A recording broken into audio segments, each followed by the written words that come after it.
partnering with Rob Arias, the editor of the Evil Eye Community News, we reached out to the directors of Dogtown Redemption, and partnering with Bay Street and AMC Theaters, who have generously donated this venue, we all came together to provide an opportunity for community education on the issues and challenges facing our community related to homelessness today.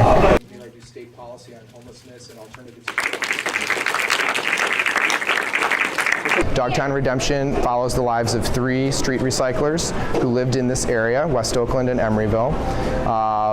Chronicled their lives over a period of 7 years. It explores all the different elements that a person who lives with homelessness goes through, follows their past, how they became homeless, what their lives as people who experience homelessness were, what challenges they faced, and gives people a lot to think about and the community something to discuss. Homelessness is a very complicated and complex problem.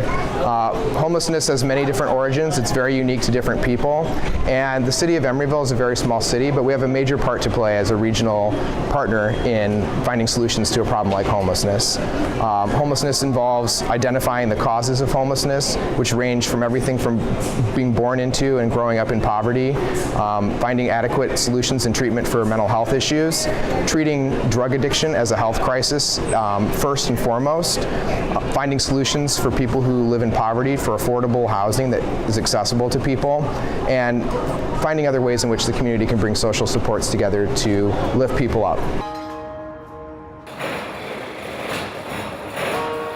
This is the neighborhood where the poor, the unemployed, this is where they end up. This is West Oakland.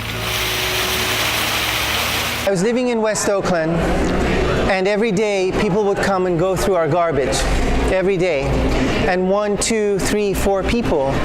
And finally I met one of the recyclers, and I walked down to the recycling center, Alliance Metals, and it was like a Fellini set. And here are so many poor people in America who are kind of defying Darwin. And so their resilience, the creativity, the energy that was going into their survival really moved me. And so we started making, grabbed a camera and we started making the film. Part of the reason for making the film was to open up a sense of possibility, a sense of what we can do together.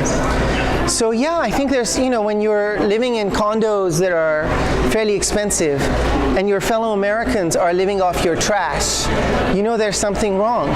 A lot of poverty is about trauma. It's not about morality as much. It's about trauma. And one way to step out of poverty is through the relationships that we establish, even if they're small gestures. And so I think there's something about the film that humanizes the poor, but also gives us a sense of what we can do. The street's gonna pay me. In one way or another, the street's gonna pay me.